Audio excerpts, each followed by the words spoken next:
pressure or both, and how have you coped with it? Kunjan first. Ma'am, sometimes there was a phase in my life when I had certain friends who tried to put me into drugs, but it was my willpower that I stayed strong and I refused to all of that. So You're very young. You're only in the 11th already. yes, ma'am. That's very shocking. So, ma'am, some people, ma'am, it is our choice. We can't let peer pressure affect. Influence you so much. What about the good part of it? Ma'am, good part is when there are certain problems which we are shy to share with our parents, so our friends can support us and guide us to that right direction, and they can also help us in studies. Okay, you? Well, I have been through sort of like a similar situation. Because these days adolescents and teenagers think that drinking and all is very cool and That's stuff. your group. Adolescents and teenagers are your age Yeah, group. but that's not my perspective. I don't think it's a very nice thing, especially at this young age. I mean, it can affect us in a very bad way. So I personally believe my parents have always been supportive. They never, even though they obviously trust me, I would never do such a thing behind their backs. But then on the other hand, they keep telling me that this is what is wrong and what is right. So I have I have an image of what is wrong and what is right in my mind, and therefore whenever I'm in a sort of like a society which is influenced by such things, I know how to Get control out, myself and get out of it. So very good. Both of you have got enough self-control not to give in.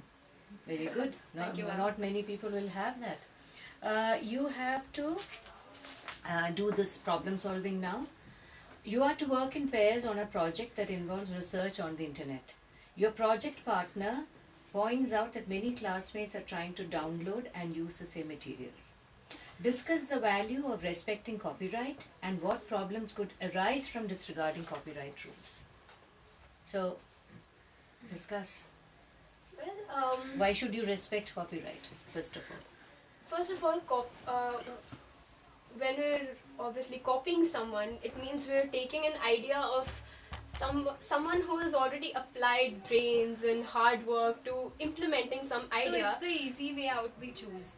Yeah. So if we are given a certain task, so the teachers expect us to fulfill that task using our skills, our opinions, and our hard work. So if we just copied from the internet and that's termed as plagiarism, it can lead to though we can score good marks in our project, maybe the teacher won't object, but it's not ethical, and in the legal terms, plagiarism does have very destroying consequences. Well, obviously there's a great amount of money that you might have to pay, and well, If you're caught, yeah, you mean, prison and legal things, Implications, implications.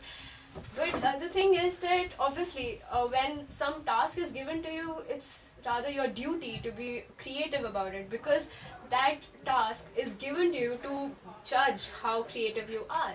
So instead of actually copying it, I think you should apply your own, the kind of knowledge that you have about that particular subject and the creativity you have to the limit, basically, so that it's your hard work and you feel proud to actually there's a do sense of great- achievement. yeah, to do a really good job. You agree to that, Kunjan? Yes, I do, because my sister is currently pursuing law. So she told me about a case where a person was charged penalty on act of plagiarism, and that person is being sued now, and it's just one act which ruined his life. So Are you aware? How are you today? Very good. All right. So we're starting off with the ASL. Are you ready? Yes, Would you ma'am. like to introduce yourself? Yes, good morning, ma'am. I'm Soumya Gandhi of class 9A. My hobbies are playing badminton, listening to music, and reading books. My favorite subject is science, and my favorite color is violet. Okay. Is there anything else that you want me to know about you? That's it. All right. Good morning, ma'am. My name is Ayan, and my hobby is to play basketball and badminton. And time which I don't have anything to do, I see the news or I read the newspaper, and I like to play music. And my instrument I play is guitar, and I like to read novels. So you play the guitar. Which is your favorite tune of the guitar? The Counting Star, and it's a song. And you read. Yes. No, I started reading right now. I'm reading Chetan Bhagat's halfway from there's a book. Anything else that you want me to know? No, thank you. Which topic are you ready with? Ma'am, money. Okay. Can we hear it? As Benjamin Franklin rightly said, and I quote, "Money has never made a man happy yet, nor will it. The more a man has, the more he wants.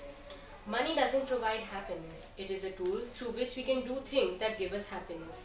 All the problems that we discuss about India today, like corruption and gambling, are done to get more and more money. Money can buy materialistic objects like anything like cars, mobile phones, etc. But money can't buy feelings like love, affection, inner satisfaction, and friendship. Those who earn money to get more and more money are parsimonious. They do not like sharing their money with the poor people. They only think about their greeds and not about the poor people's needs. In the end, I would like to quote John Ruskin, who rightly said, "A little thought and a little kindness are often worth more than a great deal of money." Thank you. That's very well said. A question for her?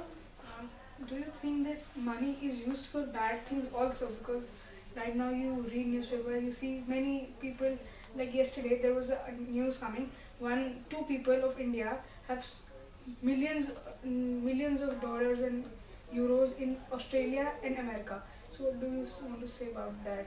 Yes, like I said, that those people who want to earn more and more money, they just do not pay the taxes, and they use black money for everything, every daily purposes. They do not give their money to poor also. They only want them themselves, and they have become very selfish. So that's what I want to say about them. So how do we change this attitude? Ma'am, we can change this attitude. Ma'am, the person who is doing all this, ma'am, he has to change his mindset, ma'am, because he is not sharing his money to those who need it more than him. So he should change his mindset. Is it easy to share your own personal belongings? But he should understand that the poor, they do not get their basic daily needs only, and he is living a luxurious lifestyle. He can live a luxurious lifestyle even if he gives a little amount of money to the poor also. So a person should be a good Samaritan, yes, and be very generous. yes. The topic I have chosen is sports and games. Can I start? Please do. Yes, sports and games are two essential things in one's daily life. Sports teaches us discipline, team spirit, and it teaches us how to be in pressure.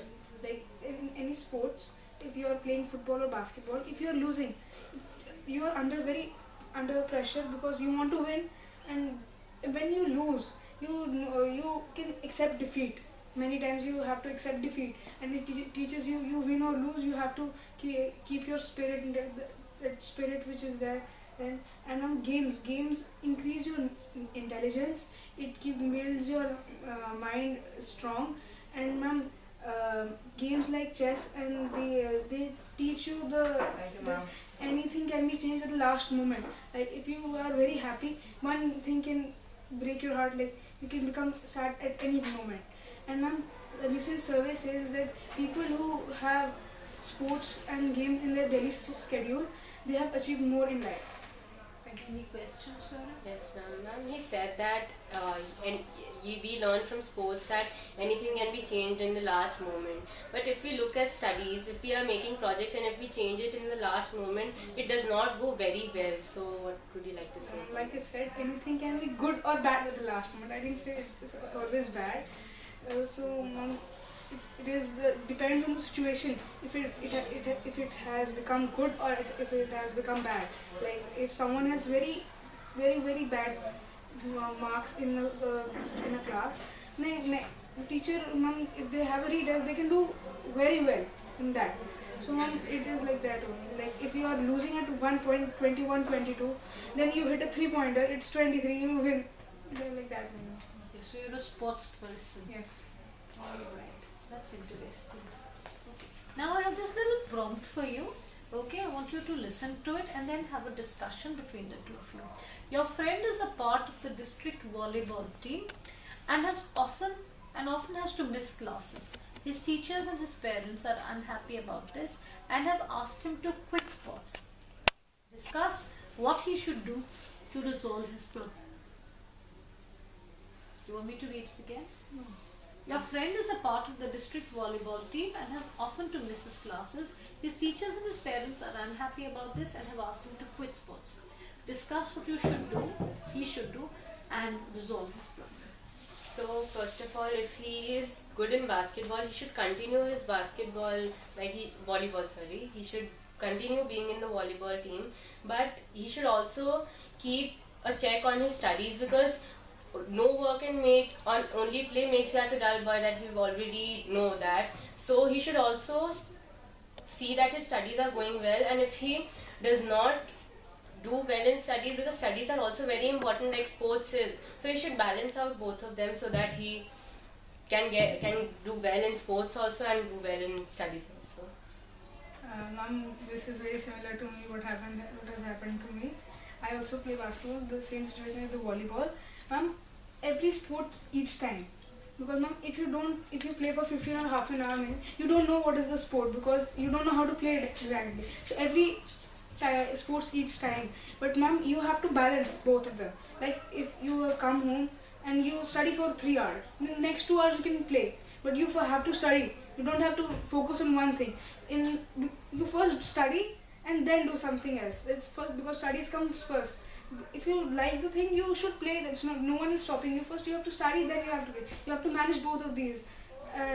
And any parent or teacher would be obviously very angry of you, because ma'am, they want you to be good in life. You have to just manage your time and make a timetable like schedule for doing these things. Ma'am, as Ayan said, it was very likely, like he should do all these things what Ayan said, because work is very important for it, because a parent wants his child to become a very big person when he grows up. So the parents are also not wrong, and the child in his part is also not wrong, because he likes volleyball, so he wants to play it, but he should also work and study so that the two balance out.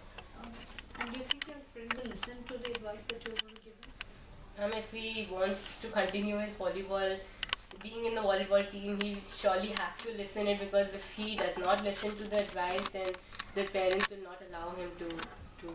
And have you been successful in implementing this in your life? Yeah, well, first I used to play cricket. I had to leave cricket. Then now when I had joined basketball in school, like this time from 3 to 6 I used to study, and from 6 I used to come to school for the practice. That like this, it did well. In studies also I scored good, and in basketball also we won the zonals and intra-zonals. So you are a basketball champion in school. And how was your academic performance? I'm an average student. Alright, you've never faced this kind of problem. Okay, so you have to have a balance. Would you like to sum it up in one sentence? Bring a conclusion to it? The child should balance out his work and play, and listen to his parents, and also listen to his heart if he wants to play volleyball, and also study if the parents want that.